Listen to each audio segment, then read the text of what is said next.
أعوذ بالله من الشيطان الرجيم بسم الله الرحمن الرحيم وإلى مدين أخاهم شعيبا قال يا قوم اعبدوا الله ما لكم من إله غيره قد جاءتكم بينة من ربكم فأوفوا الكيل والميزان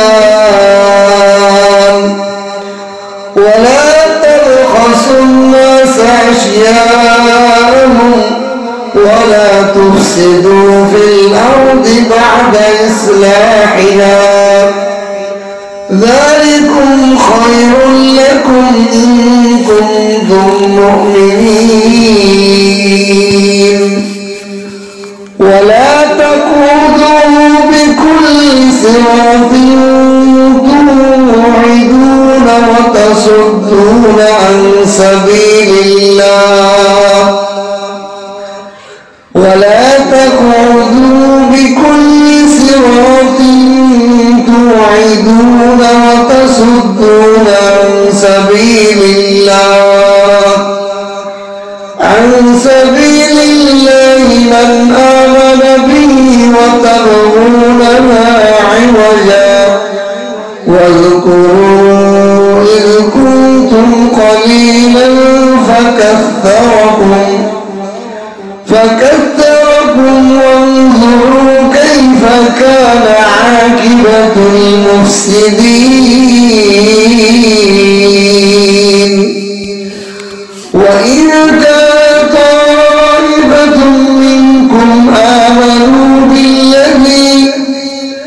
آمنوا بالذي أرسلت به وطائفة لم يؤمنوا فاصبروا حتى يحكم الله بيننا وهو خير الحاكمين صدقت يا أرحم الراحمين بارك الله لنا ولكم في القرآن العظيم ونفعنا وإياكم بالآيات والذكر الحكيم سبحانك لا علم لنا إلا ما علمتنا إنك أنت العليم الحكيم ربي زدني علما رب اشرح لي صدري ويسر لي أمري واحلل عقدة من لساني يفقهوا قولي الله পাকের লাখ কোটি শুকর সুজুদে মহান রব্বুল আলামিন হাজারো মানুষের ভিড় থেকে আল্লাহ তাআলা আমাদেরকে বাছাই করে দয়া করে মহব্বত করে ভালোবেসে আল্লাহর ঘর মসজিদে কোরআনে পাকের তাফসীর করা এবং শোনার জন্য বসার তৌফিক দান করেছেন এজন্য কালিমাতুশ শুকর আদায় করি আলহামদুলিল্লাহ আজকে সূরা আল-আরাফের 85 নম্বর আয়াত থেকে 87 নম্বর আয়াত তিনটি আয়াত আমি তেলাওয়াত করেছি এই তিনটি আয়াতের মাধ্যমে আল্লাহ তাআলা কোরআনে কারীমের 8 পারা খতম করলেন আলহামদুলিল্লাহ আমাদের ধারাবাহিক তাফসীরে আজ 8 পারা খতম হবে 1 থেকে 8 আল্লাহ তাআলা আমাদেরকে যে আয়াতগুলো তেলাওয়াত করেছেন এই আয়াতগুলোর ভেদ রহস্য পরিপূর্ণভাবে বোঝা তার আলোকে জীবন গড়ার তৌফিক দান করবেন আমিন প্রথম আয়াতে আল্লাহ তাআলা বলেন ওয়া ইলা মাদিয়ানা আখাহুম শুআইবা গত কয়েক তাফসীরে আল্লাহ তাআলা বিভিন্ন নবী ও তার জাতি অপরাধের শাস্তির আলোচনা করেছেন। প্রথমে আল্লাহ তাআলা নূহ আলাইহিস সালামের আলোচনা করেছেন, এরপরে নূহ আলাইহিস সালামের পরে আদ জাতি, সামুদ জাতি এবং কওমে লূত জাতি, এই চার জাতির পরে এখন আরেকটা জাতি, পঞ্চম জাতির অপরাধ এবং তাদের আযাব এবং শাস্তির ঘটনা আমাদেরকে শোনাবে। হ্যাঁ, এই সময় আলাদা আলাদা না তুমি এনে আসো। হ্যাঁ, আপনি ঢাকায় বসে এক হাত ফাঁকা, আপনি আর এক হাত ফাঁকা, কেউ কারোর সাথে একা।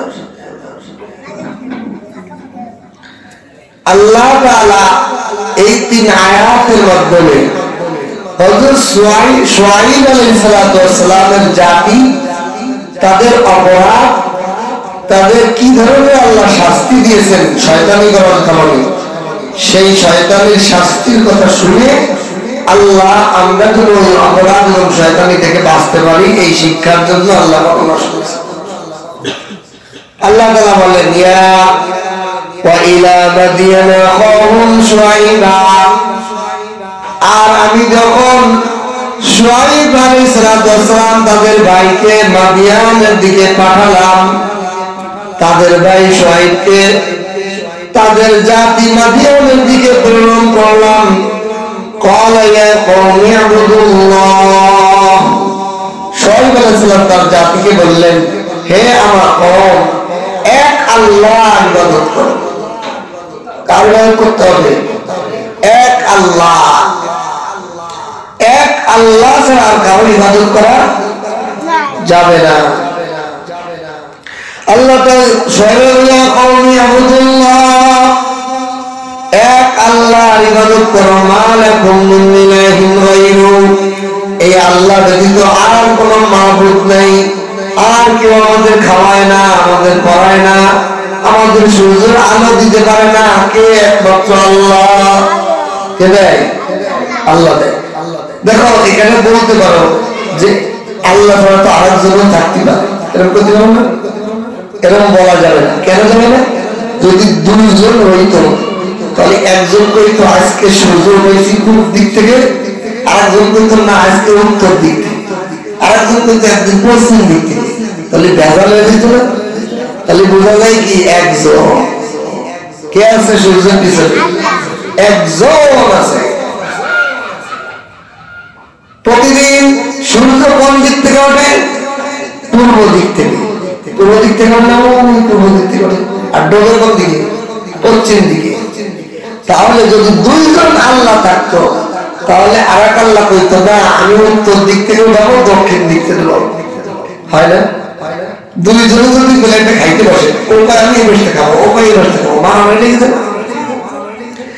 দুইজনে মিলে যদি একখান সাইকেল চালাইতে যায় তাহলে কি সাইকেল চালানো যাবে না? টানাটানি করে সাইকেল লাগিয়ে লাগে। তাহলে যদি দুইজন আল্লাহ থাকতো তাহলে সূর্যকে দিয়ে টানাটানি করতে করতে পৃথিবীর পর সূর্য ভাগ্যে পড়তো, ঠিক কিনা? এজন্য আল্লাহ কয়জন? তাহলে আর কোনো মারামারি নেই। আকাশে আমাদের সাথে ঝগড়া লেগে যেত, এমন যেন ঝগড়া হইতো, আল্লাহ যদি ঝগড়া করে তাহলে আমরা কান ভেটে মরে যেতাম। তাহলে আল্লাহ কয়জন? একজন। শুআয়ব আলাইহিস সালাম তার জাতিকে বললেন, ও আবুদুল্লাহ, এক আল্লাহর ইবাদত করো। তাহলে সমস্ত নবীদের এই দাওয়াত এক, মিশন এক, এক আল্লাহর ইবাদতের দাওয়াত মানুষকে দাও। সুতরাং আমরাও মানুষদেরকে বলবো কার ইবাদত করবে? একমাত্র আল্লাহ। সবাই দাওয়াত দেবো কিসে? এক আল্লাহর ইবাদত করার জন্য। মূর্তির পূজা, মূর্তির ইবাদত করা যাবে না, গাছের ইবাদত করা যাবে না, কবরের ইবাদত করা যাবে না, কোন সন্ন্যাসী পূজারীর কোন ইবাদত করা যাবে না। ইবাদত একমাত্র কার হবে? আল্লাহ। ইবাদত কার হবে? একমাত্র আল্লাহ। ইয়া কওমি ইবুদুল্লাহ, হে আমার জাতি তোমরা আল্লাহর ইবাদত করো। মা লাকুম মিন ইলাহিন গায়রু, যে আল্লাহ ব্যতীত আর কোন ইলাহ আর মাবুদ তোমাদের নেই। قد جاءتكم بينة من ربكم যখন তোমাদের কাছে তোমাদের রবের পক্ষ থেকে সুস্পষ্ট বাইনা দলিল চলে এসেছে নবী চলে এসেছে শুআয়ব আলাইহিস সালামের বিভিন্ন মুজিজা তার মধ্যে একটা মুজিজা হলো লাঠির মুজিজা যেই লাঠিটা হযরত মূসা আলাইহিস সালামকে দিয়ে দিয়েছে মূসা আলাইহিস সালামের শ্বশুর হলো শুআয়ব আলাইহিস সালাম শুআয়ব আলাইহিস সালামকে মূসা আলাইহিস সালামের শ্বশুর জামাইরে কি দিছে যৌতুক দিছে লাঠি যৌতুক হাদিয়া দিছে হাদিয়া এইজন্য এই শুআয়ব আলাইহিস সালাম যখন আল্লাহ প্রদত্ত মুজিজা নিয়ে তাদের সামনে আসলো তাদেরকে বলল তোমরা এক আল্লাহর ইবাদত করো কিন্তু তারা এটা মানে না বরং তারা অনেক মূর্তি পূজা করে নিজের হাত দিয়ে যে মূর্তি বানাইলো ওই মূর্তির আল্লাহ কিনা ওই মূর্তির আল্লাহ তো যে বানাইছে ঠিক কিনা সে যদি আবার মূর্তি পূজা করে তাহলে বোকামি না যে যেটা বানাইছে একজন মূর্তি পূজারী সে নিজের হাত দিয়ে একটা মূর্তি বানায় আল্লাহ দাও তাহলে বোকা না এই বোকা তুই তো বানাইলি বোকা পাগল নাকি তুই ঠিক কিনা সব এই মূর্তি তুই একদম বানাইছিস কথা কইতে পারে না শর্ট দিলে উঠতে পারে না ব্যাগটাতে ফেলাই দিলে আর উঠতে পারে না এর কাছে আমার তুই এর ইবাদত করো বোকা না এই জন্য বোকা ওরা সবচেয়ে যে মূর্তি পূজা করে সে পৃথিবীর সবচেয়ে বোকা হ্যাঁ শয়তানের থেকে এই জন্য যখন যখন তাদের শুআয়ব আলাইহিস সালাম তাদের কাছে আসলো তোমাদের কাছে আসছে বাইনাতুন মির রাব্বিকুম তোমাদের রবের পক্ষ থেকে বাইনা দলিল প্রমাণ নিয়ে আসছে অনেকগুলো মুজিজা নিয়ে আসছে শুআয়ব আলাইহিস সালাম ফাআউফুল কাইলা ওয়াল মিজান এই কওমে মাদিয়ান এই কওমের ইতিহাস লেখে যে এটা ছিল ইব্রাহিম আলাইহিস সালামের আরেক পুত্রের নাম মাদিয়ান ইব্রাহিম আলাইহিস সালামের আরেক ছেলের নাম কি মাদিয়ান সেই মাদিয়ানের ছেলেই হলো শুআয়ব সুবহানাল্লাহ এই শুআয়ব আলাইহিস সালাম ইব্রাহিম আলাইহিস সালামের কি পুতা ছেলে উদাহরণ ছেলে এই মাদিয়ানের নামেই ওই এলাকার নাম হইছে মাদিয়ান শহর এই মাদিয়ানে শুআয়ব আলাইহিস সালাম যখন আসলেন তাদেরকে বুঝাইলেন দেখলেন তাদের মধ্যে আরেকটা অপরাধ হলো ওজনে কম বেশ করা আড়তের থেকে মাল কিনে আনে মানুষের কাছে খুচরা দেখতে গেলে 1 কেজির জায়গা 800 গ্রাম 900 গ্রাম দিয়ে 1 কেজি পুরো দেয় না ওজনে কম করে দেয় মানুষের ক্ষতি করে তো একটা হলো বান্দার হক একটা হলো আল্লাহর হক আল্লাহর হক হলো তুমি যদি নামাজ না পড়ো দুনিয়ার কোনো মানুষের ক্ষতি হবে না ক্ষতি হবে কার যে বর্ণনা তার কিন্তু কারো মানুষকে যদি ওজনে টাকা দিয়েছে তোমার 1 কেজি লবণে তুমি দেছো মাত্র 100 গ্রাম 200 গ্রাম কম দিছো তাহলে কিয়ামতের দিন এই লোকটার ক্ষতি করছো তার জবাব দিয়ে লাগবে না এই জন্য আল্লাহ তাআলা এই মাদিয়ান এর কওমদেরকে শুআয়ব আলাইহিস সালামের মাধ্যমে উপদেশ দিতেছে আউফুল কাইলা ওয়াল মিজান হে আমার জাতি তোমরা ওজনে কাইল মানে মাপ ওয়াল মিজান ওজনে মাপ এবং ওজনে তোমরা পরিপূর্ণ করে দাও ওজনে পরিপূর্ণ করে দাও বরং 1-2 গ্রাম বেশি দিয়ে দাও ওজনে পাল্লাটা একটু দিতে ভারী করে দাও কম দিও না তাহলে মানুষের ক্ষতি করলে তুমি মানুষের টাকা চুরি করে খাইলে মানুষকে কম মাল দিলে টাকা দিয়েছে তোমার পরিপূর্ণ তুমি মাল দিলে কম ঠিক কিনা এটা গুনাহ অপরাধ এই জন্য আল্লাহ শুআয়ব আলাইহিস সালামের মাধ্যমে তাদেরকে উপদেশ দিতেছে ওয়াউফুল কাইলা ওয়াল মিজান তোমরা মাপে এবং ওজনে পরিপূর্ণ করে দাও ওয়ালা তাবখাসুন নাস আশিয়াহুম মানুষের মাল সম্পদ তোমরা কম করে দিও না তোমার কাছে চিনি কিনতে এসেছে, তোমার কাছে চাউল কিনতে এসেছে, চাউল একটু কম করে দিয়েছে তুমি বেশি লাভ করার জন্য, তাহলে তুমি গুনাহ অপরাধ করলে, কবিরা গুনাহ করলে, জাহান্নামের কাজ। ওয়ালা তুফসিদু ফিল আরদ বা'দা ইসলাহিহা, এবং জমিনের মধ্যে ফাসাদ সৃষ্টি করো না তা সংশোধন করার পরে। জমিনের মধ্যে ফাসাদ সৃষ্টি করো না, জমিনের মধ্যে ফাসাদ সৃষ্টি করো না। এই জমিনের মধ্যে আল্লাহ তাআলা এই জমিন বানাইছিলেন, এই জমিনকে যেইভাবে রাখতে বলছে সেইভাবে থাকতে হবে। কারণ তুমি হাঁটতেছো হাঁটতেছো এরকম মাটির মধ্যে ঘুষা দিলে, তাহলে জমিনটা নষ্ট করলে না। তুমি হাঁটতেছো হাঁটতেছো গাছের পাতাই দাও, তুমি একটা পাতা ছিঁড়ে লাইলে, তাহলে পাতা গাছের আঙ্গুল, তোমার যদি আঙ্গুলকে ছিঁড়ে দেয় তোমার দেখা লাগবে না? তো গাছের পাতাগুলো গাছের আঙ্গুল না।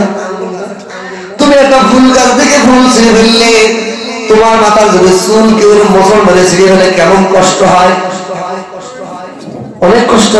তাহলে এই কাজ করা যাবে? আর গাছেও তো কষ্ট পায়, গাছে কইতে পারে না। গাছ যদি বলতে পারতো তাহলে ঠিক কিনা? গাছে যদি বলতে পারতো তাহলে চিৎকার করতে পারতো, তাহলে গাছের চিৎকারে তুই পাতা ছিঁড়তে গেলে দেখতে ভয় বলে।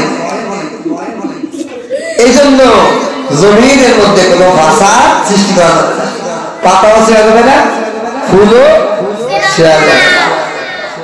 এই জন্য এখন বলতে পারো যে আমরা যে গাছের লাউ কেটে খাই, আম পাড়ি খাই, তো ব্যথা পায় না? ওটা ব্যথা পায় না। কেন পায় না? যেমন দেখবা তোমার নখ কেটে ফেললে তুমি ব্যথা পাও, গাছের ফল কাটলে এরকম গাছ ব্যথা পায় না, কিন্তু পাতা কাটলে, ডাল কাটলে ব্যথা পায়। বুঝে আসছে? হ্যাঁ, গোড়া তুলে ফেলে ব্যথা, তাহলে এরকম ব্যথা না দেওয়া যাবে না। আল্লাহ তাআলা যেই জিনিসকে যেরকম বানাইছে সেই জিনিসকে নষ্ট করাই হলো ফাসাদ। সেই জিনিসটা নষ্ট করা কি ফাসাদ? আল্লাহ নিষেধ করছে তোমরা ফাসাদ করো না, জমিনের মধ্যে উল্টো পাল্টা করো না। ওয়ালা তুফসিদু ফিল আরদি বা'দা ইসলাহিহা, এই জমিনকে আমি সংশোধনীয় নীতি করে বানিয়েছি, এর মধ্যে তোমরা পরিবর্তন করে ফাসাদ সৃষ্টি করো না।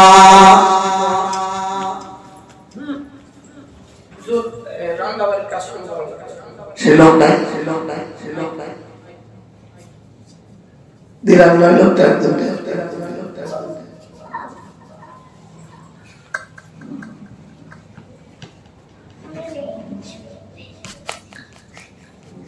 আসিফ ভাই পারেন, রামতে পারেন, রামতে পারে কি? এক লক্ষ দিলাম, সে লোক গেলে কোথায়? আজকে খাওয়া বন্ধ, যারা তফসিলে বসে নাই আর আমলায় নাই তাদের কেউ খাওয়াতে হবে না। কি এক পেরেশানি! তাহলে আমি যদি রাখতে পাই বয়ান করবে না, কোটাকুটি শেষ। আচ্ছা বসেন, বয়ান শেষ করে দেন, আমি তার বলে খাওয়া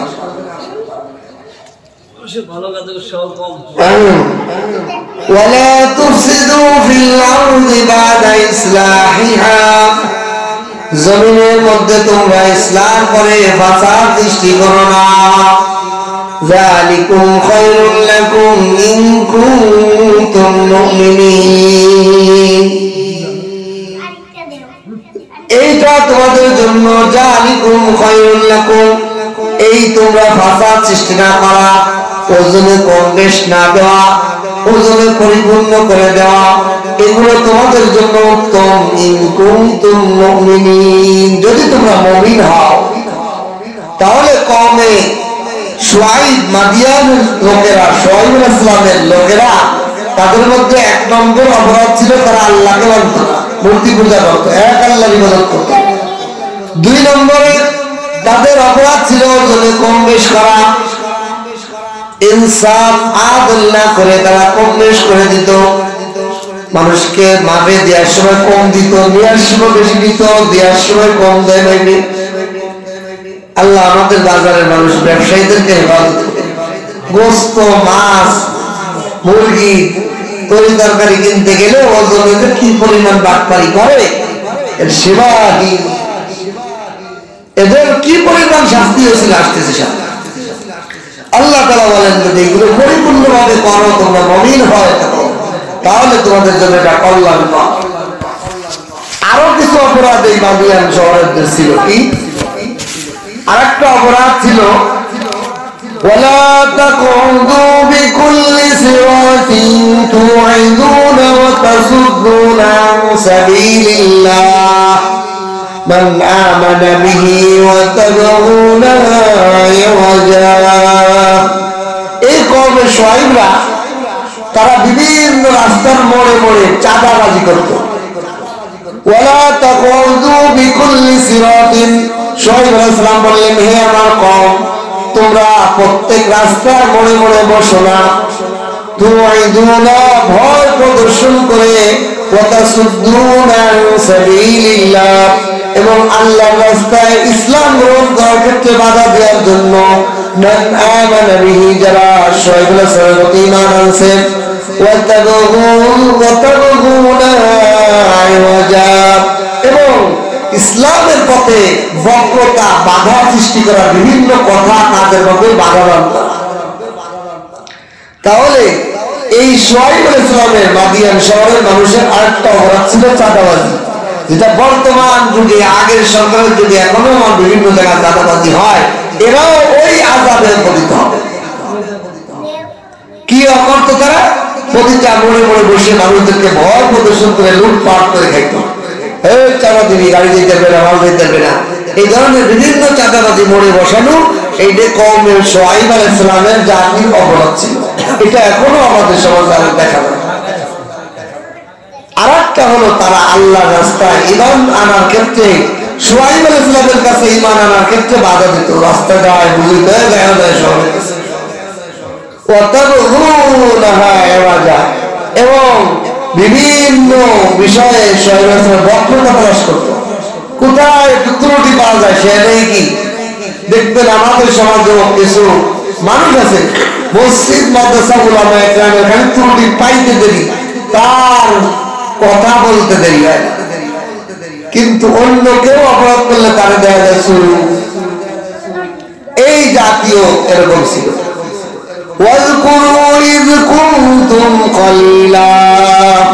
আল্লাহ তাআলা বলেন, হে শুআয়ব, তাদেরকে বলে দাও, তোমরা স্মরণ করো সেই সময়ের কথা যখন ইজ কুনতুম কলিলা, তোমরা মাদিয়ানবাসী ছিলে অল্প কিছু লোক। ফাকাসসারাকুম, আল্লাহ তোমাদেরকে বহু লোকের দল বানিয়ে দিয়েছেন।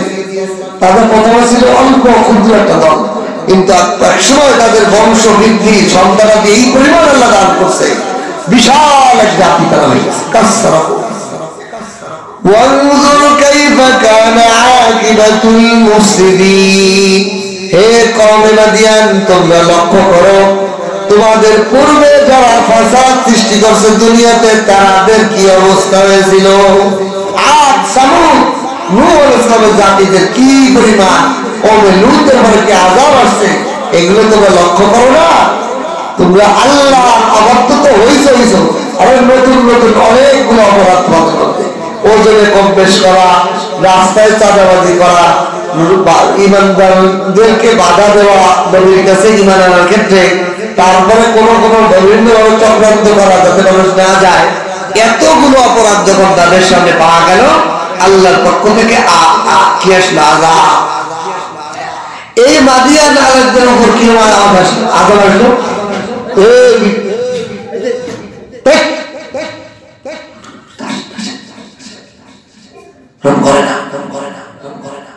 আল্লাহ নবী দরম করেন নাকি? আপনারা তো আল্লাহ নবী সুন্দর করে বসেন। এখন এই মাদিয়ান শহরে যখন, শোনো ভালো ভাই, খেয়াল করে শোনেন, আমার দিকে তাকায় দেখেন, মাদিয়ান শহরে যখন আল্লাহ পাক আযাব দিতে চাইলেন, এই আমার দিকে তাকায়, আযাব আল্লাহর কেমনে আসলো শোনো। এই শহরের মানুষ, বহু মানুষ, আল্লাহ তাআলা এমন খরা রৌদ্র দিলেন, গরমে সব মানুষ অতিষ্ঠিত, কিন্তু এদের বসবাসের স্থানের পাশে ছিল বিশাল একটা জঙ্গল। এই জন্যই এদেরকে আসহাবে আইকাও বলা হয়। এই মাদিয়ানবাসীদেরকে আইকাও বলা হয়। আইকা মানে জঙ্গল, বন জঙ্গল।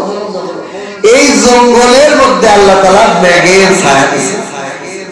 ওদের শহরে ছিল প্রচন্ড রোদ আর গরম, ধরেন কোনাবাড়ির শহরের মধ্যে প্রচন্ড রোদ আর গরম, কিন্তু দেখা যাইতেছে আমবাগ রসুল মার্কেট ওই দিকে বিশাল বাগানের উপর একটা ছায়া, মেঘের ছায়া পড়ে গেছে। মানুষ অস্থির হয়ে গরমে উত্তপ্ত হয়ে সব ওই জঙ্গলের ছায়ার দিকে দৌড়ে।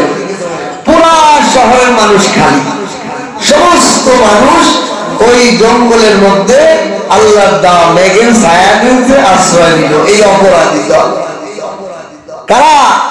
যারা ওজনে কম বেশ করছে, আল্লাহর রাস্তায় বাধা দিয়েছে, বক্রতা তালাশ করছে, আল্লাহকে মানে নাই, আল্লাহর ইবাদত করে নাই, মূর্তির পূজা করছে।